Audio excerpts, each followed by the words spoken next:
Mecbur kalmadıkça dışarı çıkmayı pek sevmiyorum biliyorsunuz. Zaten yeni moda da bu. Görüntülü konuşma. Nasılsınız beyler? İyi Savaş Bey, siz nasılsınız? Bu arada rahatsızlığınız ne durumda? Rahatsızlığım aynı. Zaten iyileşebilen bir hastalığım yok ne yazık ki. Sizler gibi güneşin tadını çıkaramıyorum. Xeroderma pigmentosum.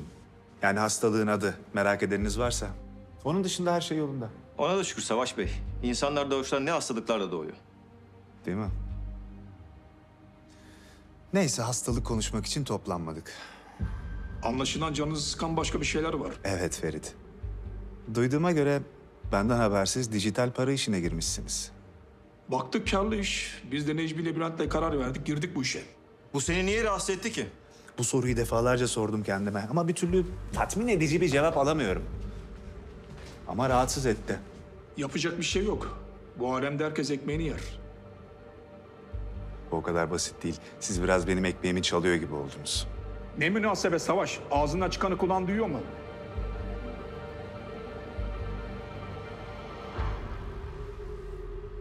Tamam lafı uzatmıyorum.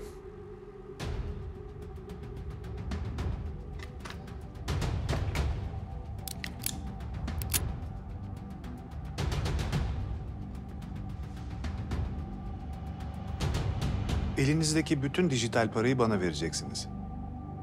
Ne kadar varsa. Kafayı mı sıyırdın aslanım? Ne diyorsun sen? Sen kimsin ki bizi tehdit edeceksin? Hıyar! Bak ya. Hayır. Vermesek ne olacak? Ne yapacaksın Savaş? Bak şimdi beni çok korkuttun Savaş.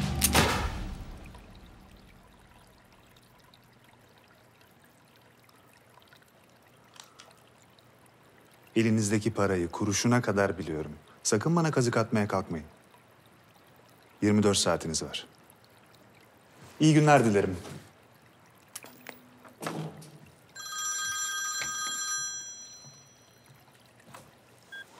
Alo. Kızı arıyoruz işte. Fotoğraflarımızı çekmiş. Ne bileyim sen var mısın yok musun? Hafıza kartını atmış. Polis bulsaydı beni çoktan alırlardı herhalde merak etme. Araştırıyorum. Adam kitap falan satıyormuş evet. Adamı bulmak üzereyim hiç merak etme.